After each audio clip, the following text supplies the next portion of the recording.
哇！粉絲們，大盤魚哦！ Hello，大家好。今日想介紹嘅咧，呢個就係大盤魚啦。我哋呢度嘅湯料會特別啲。我哋係胡椒奶嘅，飲咗落去咧會好緊張，好緊張啊！會緊張啲，有胡椒奶味啊嘛，會特別啲咯。跟住用嗰啲材料就係有索當、有拿啦。有呢個紅棗魚咯，最緊要嗰啲嘢係新鮮咯，嗬。係。跟住有豆腐、有菇種類嗰啲咯。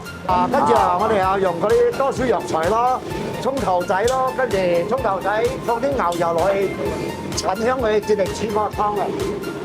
跟住鏟胡椒咯，俾你胡椒香上嚟咯。好。牛油比較貴香啲咯。哦。牛油葱爆嗰啲藥材葱頭仔咁樣咯，可以睇到個味出嚟啦。係冇錯，爆到佢夠新夠香啊！跟住落白胡椒啦，自己打嘅咯，唔係買皮嘅，自己打。哇！我自己打點香啊！哇！攰咗嗱，胡椒攞你自己打㗎。沙拉屈胡椒馬來西亞最出名㗎啦。跟住橙香去煎咯。OK， 跟住落我哋嘅上湯咯。哇！我哋嘅上湯咧又係煲老雞啦。係啦。日日都煲嘅。日日煲啊！所以一間餐館係只有上湯咧，你煮出嚟嘅肯定係好食嘅。哇！呢一個湯咧，可以飲落去我又好正咗啦。哇！跟住落生米咯。哇！喺味道出咗先咯。係。所以師傅咧一層一層嘅味覺嘅層次感要呈現出嚟，所以等陣嘅食落去咧，你會追你追到好緊張啊！所以到時應該係緊張大盤魚啊！好。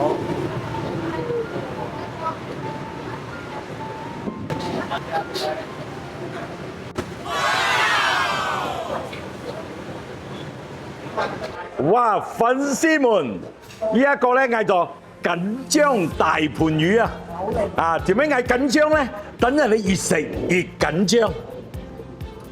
Hello， 粉絲們啊！哇！我同你講咧，第一咧，呢一個湯底好特別啦，呢個係上湯咁係用咧嗰啲沙拉屈胡椒咧，再加上奶啊，所以咧佢嘅奶香味咧好重啊！所以咧你飲落去咧好甜，海鮮帶出嚟嘅甜味，再加上咧。好似啲胡椒湯底咧，你食到就滿身大汗，就變到好緊張啦。如果你唔食得辣咧，到時你可以嗌魚露湯啦嚇。嗱，我嚟睇下，我哋有新鮮嘅蝦啦 ，OK，跟住咧，我哋今次用呢個係紅棗魚啦，另外咩魚到時呢度有嘅，你同我哋講。紅棗魚就288啦，如果非洲魚就168啦，跟住咧有豆腐入邊咧大概有10幾種嘅材料，跟住呢個好處係點樣咧？你仲可以自己再加料，好似火鍋咁樣。到時你慢慢就越食越爽啦，大盤魚，正啊，個湯又正哇，越煮越甜喎，嗰啲肉嗰啲紅棗，哇，好得頂啊，可以嚟試啊呢個嘢。係，呢個大盤魚正啊！你覺得好食喺邊度？個魚夠清甜新鮮。